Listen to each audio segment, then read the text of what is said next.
À chaque hiver, environ 1,5 million de tonnes de sel de voirie sont épandues sur les routes au Québec. Utilisés comme agents de déglaçage depuis les années 1940, les sels de voirie sont majoritairement constitués de chlorure de sodium, c'est-à-dire le sel de table. Dans l'eau, ces sels se dissocient facilement et libèrent du chlorure et du sodium.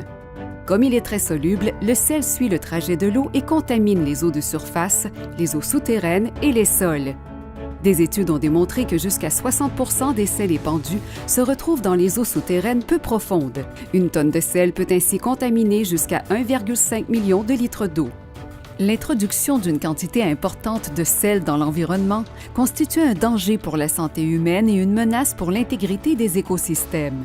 Une concentration élevée de sel dissous dans le sol peut par exemple endommager les racines des plantes, réduire leur croissance et diminuer la production de fleurs et de fruits. La perte du couvert végétal qui en résulte affecte la disponibilité en nourriture des animaux herbivores et perturbe la communauté biologique. Dans la région, la communauté métropolitaine de Québec a procédé à l'analyse de l'eau d'1 millier de puits privés en 2016. À la lumière des résultats obtenus, certains échantillons présentaient une concentration en chlorure et en sodium dépassant les seuils recommandés par Santé Canada. À ces concentrations, les sels donnent un mauvais goût à l'eau et aux boissons préparées avec de l'eau et ont un effet connu sur la santé cardiovasculaire. Ils provoquent également la corrosion de la tuyauterie, libérant potentiellement certains métaux comme le plomb ou le cuivre. Dans les eaux de surface naturelles, les concentrations de chlorure sont normalement inférieures à 10 mg par litre, mais elles peuvent monter jusqu'à 50 mg par litre. En comparaison, l'eau de ruissellement d'un entrepôt de sel peut contenir jusqu'à 82 000 mg par litre de chlorure. L'urbanisation et l'entretien routier contribuent donc à la salinisation progressive du réseau hydrographique.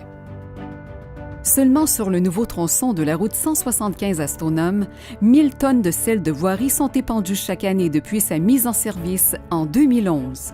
Parallèlement, la conductivité spécifique du lac Saint-Charles a augmenté de 75 %.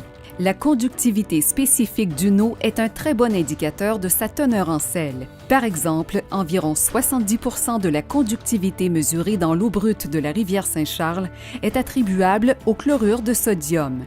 Le lac Clément, situé en bordure de la route 175, est également contaminé par les sels de voirie.